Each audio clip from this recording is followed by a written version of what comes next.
एक दिन माँ बाप की लड़की थी। अपने ननिहाल में पल पोष कर बड़ी हो रही थी।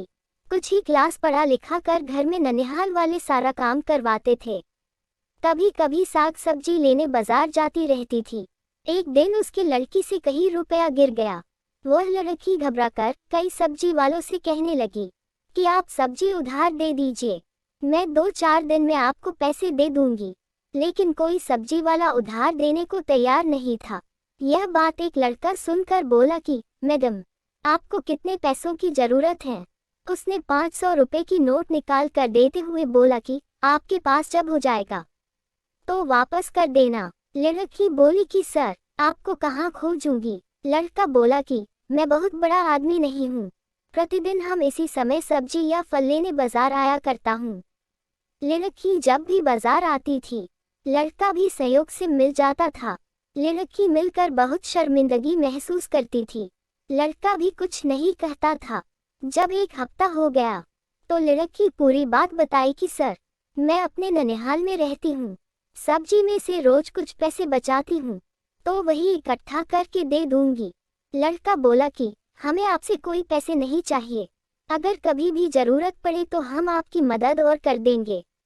उस दिन से वह लड़की जब देखती थी तो सर नमस्ते कहती थी। वह लड़का भी नमस्ते करके चल देता था, लेकिन उस लड़की से वह मिलकर बहुत खुश होती थी।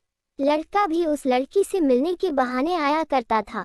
कभी कभी लड़की के ननिहाल वाले ताने मारते थे कि जवान हो गई हैं, मर भी नहीं गई, अब तो शादी का सारा खर्च हम लोग को ही उठाना है।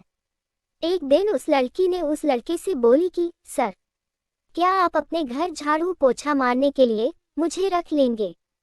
हमें अब ननिहाल में घुटन महसूस होता है।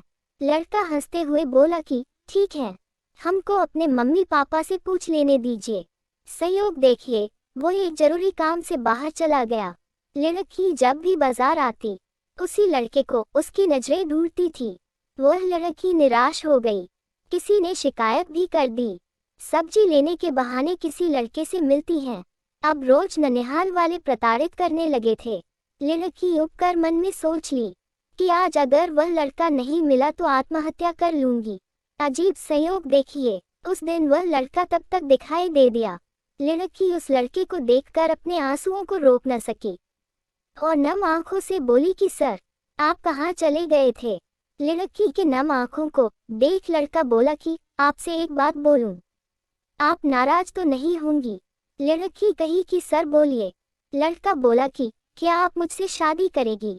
कोई दबाव नहीं है। यह सुन लड़की फफक कर रोने लगी। लड़का हाथ को बढ़ाते हुए गले लगा लिया। वह खुद अपनी आंसुओं को रोक न सका। लड़की को ऐसा लग रहा था कि दुनिया ही मिल गई। लड़के ने कहा कि कल अपने हम मम्मी पापा को लेकर आपके ननिहाल आएंगे।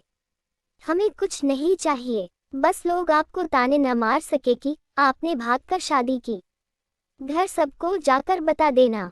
फिर भी लड़की घर कुछ नहीं बताए। अचानक एक बहुत कीमती कार खड़ी होती है। उसमें से वह लड़का व उसके मम्मी पापा निकलते हैं। लड़की के ननिहाल वाले चौंक गए। वह बोले कि आप सब? लड़के की मम्मी पापा बोले कि आपकी भांजी का हाथ मांगने आए हैं। हमने मुहूर्त निकाल कर सब इंतजाम कर लिया है, आप केवल लड़की लेकर आ जाना। हमारे बारे में अगर जानकारी करना चाहते हो तो पता कर लेना। शहर का सबसे बड़ा रईस है हम। मुझे कुछ नहीं चाहिए, हमारे लिए दुल्हन ही दहेज है। लड़के के मम्मी पापा अपने सारे खर्च से बड़ी धूमधाम से दोनों का विवाह करवाते हैं। वो लड़की ससुराल पहुंचकर घर में अपने सास ससुर के मरते वक्त तक बहुत सेवा व देखभाल करती है और अपने पति के साथ खुशी खुशी रहती है।